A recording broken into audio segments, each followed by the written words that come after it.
ریاض وزیر صاحب آج ہمارے ساتھ ہیں. کہتے ہیں کہ 40 سال جو ٹرموئل افغانستان میں مچایا گیا، جس کے اندر پاکستان کا ہاتھ تھا، اس کے پورے دوران پاکستانیوں سے جھوٹ بولا گیا، اور اب ہم شاید اس جھوٹ کا جو ہے وہ ہمارے اوپر رپلائی آ رہی ہے. وزیر صاحب، لیکن مجھے یہ سمجھ نہیں آیا کہ آپ ڈیموکریسی کو پرو ڈیموکریٹ، آپ ایک ڈپلومیٹ بھی ہیں، آپ اس کو تو بڑا فروغ دے رہے ہیں کہ عوام سے پوچھئے کیا کرنا چاہیے، لیکن اگر عوام سے جواب جو آتا ہے وہ ایک اسٹریٹجک غلطی ہو تو پھر کیا کیا جائے؟ مجھے تو ایسی کوئی چیز نظر نہیں آتی. اسٹریٹجک غلطی جو مجھے نظر آتی ہے وہ بدقسمتی سے ڈکٹیٹروں کے فیصلے تھے. آپ ایوب خان سے لے لے، انہوں نے بڑا بیر بیس دیا تھا، اسٹریٹجک غلطی تھی، لمبی بات ہے، یہاں چھوڑ لیتے ہیں. پھر ضیاء الحق صاحب آ گئے، افغانستان کے جنگ کا فیصلہ یونیلیٹرلی کر لیا، کسی کو قوم کو کنسلٹ نہیں کیا، اور اسی کے ہم جھوٹ بولتے رہے. Then I was a young diplomat, Europe میں میری پوسٹنگ تھی. یقین کرو اس وقت ہم ہر ایک کو کہتے تھے کہ نہیں، افغانستان کے اندر ہمارا کوئی ہاتھ نہیں ہے، ہم کچھ نہیں کر رہے، یہ مجاہدین خود لڑ رہے. یہ تو اب قصہ ہر ایک جانتا ہے کہ اس میں ہمارا کتنا رول تھا. پھر اس کے بعد تیسرا ڈکٹیٹر آ گیا مشرف، اس نے پھر اکیلے. تو یہ جتنے بھی اسٹریٹجک غلط فیصلے تھے وہ جمہوریت نے نہیں کیے تھے، وہ جمہوریت کو ہٹا کے دوسروں نے کیے تھے. صحیح. اگر جمہوریت کو ہٹا کے دوسروں نے کیے سر، تو پھر آپ جو فارمولا ہے جس کے اندر مجھے ایک سوال بیسک یہ ہے، میں یہ نہیں کہتا ہماری جنگیں چلیں، آپ کہتے ہیں ہماری جنگ نہیں ہے، ہمارے اوپر سونپ دی گئی ہے، یہ تو سب مانتے ہیں، لیکن اب ہماری جنگ کیا بن گئی ہے یا نہیں؟ اگر 35,000 آپ کے شہری اور آپ کے فوجی، ان میں 5,000 مر جاتے ہیں تو پھر اپنی جنگ بنی جاتی ہے، چاہے آپ کے جو وجہ تھی اس جنگ کی وہ ختم ہو جائے. عراق کے اندر آج تک امریکہ ہے، وجہ کب کی ختم ہو چکی ہے، جو وجہ تھی ہی نہیں وہی سامنے آ چکی ہے، لیکن آج تک امریکہ عراق میں پھنسا ہوا ہے. لہٰذا چلیں اگر مان لیتے ہیں کہ جنگ ہماری نہیں ہے. ریاض وزیر صاحب، آپ لکھتے ہیں کہ بہت سارے غریب لوگ جو ہیں وہ اپنے وہ جاتے ہیں مدرسوں میں جا کے فتوے لے رہے ہیں کہ میرے لیے اب چوری حلال قرار دے دی جائے، کیونکہ میں بہت مجبوری میں ہوں، مجھے اپنے گھر والوں کو کھانا کھلانا ہے، اور کیونکہ اسلام کے اندر حرام کھانا بھی جو ہے وہ جائز ہو جاتا ہے جب اور کچھ کرنے کو نہ ہو. آپ کہتے ہیں کہ یہ وقت آ گئے ہیں. سر، ان وقتوں میں جن لوگوں کے بچوں کے سروں میں نفرت اتنی ہے کہ ان کو یہ بات کنونسڈ ہے کہ پاکستانی ریاست جو ہے وہ ایک شیطان کا ایک ریالٹی ریپلیکیشن ہے، اگر ان کے اوپر سے آپ ہر طرح کا جبر ہٹا دیں تو یہ ایک دن میں یا ایک جنریشن سے پہلے ان کا نفرت تو نہیں ختم ہوگی سر؟ دیکھیے، آپ دوسری طرح یہ آپ کا سوال دیکھ لیں. پاکستان جب سے بنا ہے 63 سال ہو گئے. ان 63 سالوں میں ان کو کسی ان پڑھ نے چلایا ہے، اس کو کسی مولوی نے چلایا ہے، یا پڑھے لکھے لوگ چلاتے ہیں، سیاستدان چلاتے ہیں، یا جرنیل چلاتے ہیں جو بڑے دنیا میں پھرے ہوئے ہوتے ہیں، تعلیم یافتہ ہوتے ہیں. وہ غلط کام کیوں کرتے ہیں؟ وہ ملک کے مفاد کے لیے کام کیوں نہیں کرتے؟ یہ 63 سالوں کی آپ کی غلط پالیسیاں ہیں جو جھوٹ بولتے بولتے لوگوں کا آپ نے یہ حشر کر لیا. یقین کریں، آج میں شام کو ایک ٹیلی ویژن چینل پہ جا رہا تھا، اسے وہ ڈرائیور کی بات یاد آ گئی. تو ڈرائیور نے پوچھا کہ جی میں ایک درخواست ہے اگر آپ سن لیں. میں نے کہا جی فرماؤ. کہتے آپ ٹی وی پہ جا رہے ہیں تو خدا را ان کو کہو یہ جنگ بس ختم کر لے، ہمیں نہ کھانا ملتا ہے، نہ گیس ملتی ہے، نہ فلانی شروع ہو گیا، اب نہ ختم ہونے والی لیسٹ تھی کہ حکومت اس طرف توجہ دے. ہم خودکشی کرنے پہ آ گئے ہیں. آپ جا کے بازار میں، آپ کا تو یہی شغل ہے، آپ جانتے ہیں، پیشہ ہے، لوگوں سے ذرا اسیسمنٹ کر لے. لوگ اپنے بچوں کو نہیں پال سکتے، لوگ خودکشیاں کر رہے ہیں. 5-10 ہزار تنخواہ پہ آپ کے بل پہ نہیں ہوتے ہیں. لوگ پوری فیملی کو کیسے سنبھالے، بچوں کی تعلیم کیسے کر لے، بچوں کے لیے کپڑے کیسے خریدے، گیس کا بل کیسے پے کر لے، دودھ کا بل کیسے پے.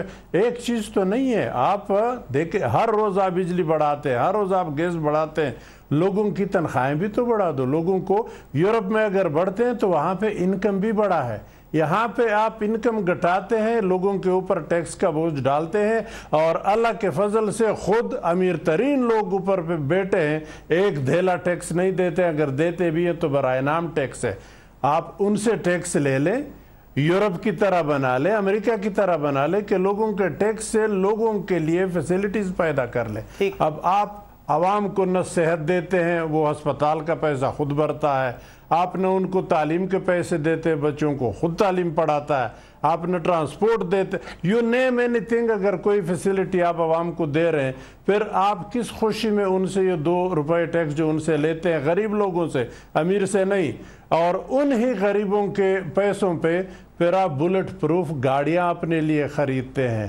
اگر بلٹ پروف خریدنی ہے یا بنکر میں بیٹھنے ہیں اتنے بڑے بڑے محلات میں، تو وہ پھر اپنے پیسے سے خریدے، میں مانتا ہوں، لیکن غریب جو دیتا ہے اس کو بھی تو ان ریٹرن کوئی فیسیلٹی دے دو۔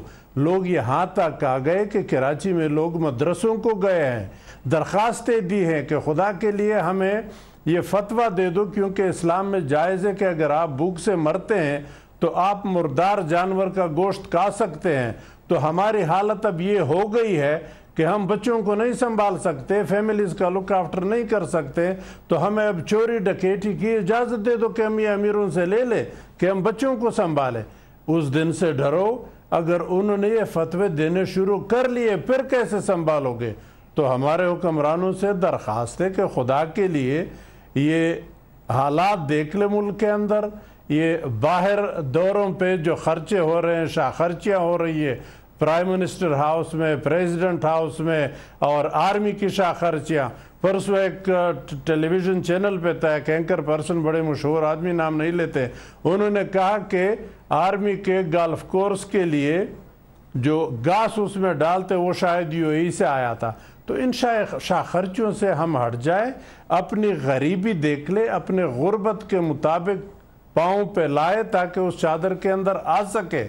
ہم بہت غریب ملک ہیں، بہت زرخیز ملک ہے، یقین کریں میں نے دنیا میں کوئی 32 ملک دیکھے ہیں، 32 ملکوں میں پوسٹنگ ہوئی ہے، کوئی 100 کے لگ بھگ ملک دیکھے ہیں۔ میں کہتا ہوں کہ ہمارے ملک جیسے زرخیز اور قدرتی ذرائع سے مالا مال ملک شاید ہی ہو، لیکن کاش کہ ہم اس طرف توجہ دے دیں، کاش کہ ہم اپنی ریسورسز ڈیولپ کرنے کی بسم اللہ کر لیں، کاش کہ ہم دیانتداری اور اصول پرستی کی سیاست کر لیں، کاش کہ انصاف ہمارا ہر ایک آدمی کو ایسے میسر ہو جیسے صدر صاحب یا وزیر اعظم کو ملتا ہے۔ اسلام کے اندر صدر اور وزیر اعظم صاحب انصاف کے سامنے ایک برابر ہے، اس میں کوئی فرق نہیں ہے، لیکن آپ اپنے ملک میں دیکھ لیں، نہ آپ کے عدالت میں دونوں برابر ہے، نہ آپ کے اسپتال میں دونوں برابر ہے، نہ آپ کے اسکول میں دونوں برابر ہے۔ یہ 2 مختلف طبقات ہے، غریب پسا جا رہا ہے، امیر سے تر ہوتا جا رہا ہے۔ تو یہ آپ بہت غلط سمت کی طرف، انٹرنل پالیسی بھی اور ایکسٹرنل پالیسی۔ صحیح سر، مجھے مختصراً پھر یہ بتائیے گا کہ آپ کہہ رہے ہیں کہ یہ غربت کی وجہ سے ساری ہماری ٹیرر پالیسی ہے، اور آپ نے جو اتنی خوبصورت سی ایگالیٹیرین اکنامک پالیسی سامنے لائی، آپ کہتے ہیں کہ اگر ہم اپنی غربت کو مٹانے کی کوشش کریں یا کم از کم غریب کو یہ دکھا دیں کہ ہمارے لیے ان کے لیے تھوڑا سا دل ہے، تھوڑا سا، تو اور تھوڑے ٹیکس دے دیں، تو آپ سمجھتے ہیں یہ طالبان کا مسئلہ خود حل ہو جائے گا؟ آپ یہ نہیں سمجھتے کہ یہ ایک نظریاتی جنگ ہے یا بن چکی ہے؟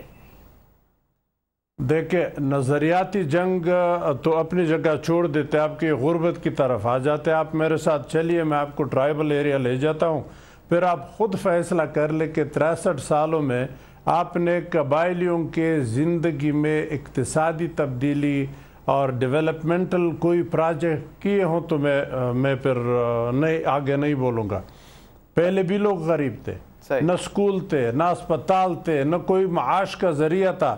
یہ 63 سالوں نے، یقین کرے، آپ نے 1 روپے کا کام ان کے لیے نہیں کیا، اور آبادی بڑھتی جا رہی ہے، بے روزگاری اور کیا کہتے ہیں الٹریسی، تو وہ تو میں سمجھتا ہوں ملیٹنسی کے لیے ایک بہت زرخیز زمین ہے۔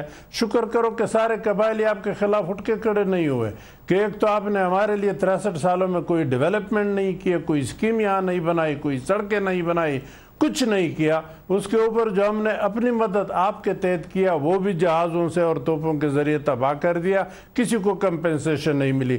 آج بھی یہ آپ کے 7 سال آپ کی آرمی ٹرائبل ایریا میں ہے، آپ کے ساؤتھ وزیرستان کے کوئی 4 لاکھ سے زیادہ لوگ I D Ps Dera Khan اور ٹانک میں بیٹھے ہیں۔ مومند ایجنسی کا، باجوڑ ایجنسی کا پشاور میں ابھی تک آئی ڈی پیز بیٹھے ہیں۔ کیا وہ انسان نہیں ہے؟ کیا ان کے بچے تعلیم حاصل کرنا نہیں چاہتے ہیں؟ ذرا ان بچوں سے بھی تو پوچھ لو جن کے اوپر روز ڈرون پھرتے ہیں، وہ ذہنی مریض ہیں، وہ چھوٹے چھوٹے بچے بڑے ہو کے پتہ نہیں کیا بنیں گے. آپ کس طرف جا رہے ہیں؟ جا کے ذرا ان کا مداوع کر لو، ان کا وہ خوف مٹا دو، وہ خوف کے وجوہات مٹا دو، وہ غربت مٹا دو، ان کے لیے کچھ کر ڈالو. نہیں کرو گے تو یہ مسائل اور گمبھیر ہوتے جائیں گے. یہ مسائل اب شہروں کی طرف آ رہے ہیں، کیونکہ دیہاتوں میں آپ ان کے لیے کچھ کر نہیں رہے تو آبادی آپ کے شہروں پہ امڑ رہی ہے اور شہر آپ سے مینیج نہیں ہو رہے ہیں. کراچی جیسے پرامن شہر آج آپ کا سب سے بدامن شہر ہو گیا. میں کہتا ہوں اتنے شاید قبائلی ایریا میں لوگ ٹارگیٹڈ کلنگ میں نہیں مارتے ہیں جتنا آپ کے کراچی میں پڑھے لکھے لوگ ایک دوسرے کو کے پیچھے پڑے. تو یہ سارا سلسلہ ہی غلط طرف چل پڑا. حکومت حقیقت سے آنکھیں چھپاتی ہے، کبھی ایک بہانے ایک گروپ کو لے آتی ہے، کبھی دوسرے بہانے دوسرے گروپ کے لے آتی ہے. کافی ہو گیا، عوام کے مسائل کی طرف توجہ دے، ورنہ یہ ملک خدا نخواستہ بہت سخت دچکی کی طرف جا رہا ہے. میں تو دعا کرتا ہوں اللہ کوئی ایسا آدمی لے آئے جو ہمیں اس تاریکی سے نکال دے. صحیح ہے ایاز عزیز صاحب، ایک بریک لیں گے. ویورز آپ بنائیں، آپ نے سنا ہے ایاز عزیز صاحب کی رائے. SMS@cnbcpakistan.com پہ لکھ کے بھیجیے اگر آپ اس سے متفق ہیں یا اس کے خلاف آپ کچھ سوچتے ہیں. اپنی آراء سے ہمیں آگاہ کیجیے. Back with you after break.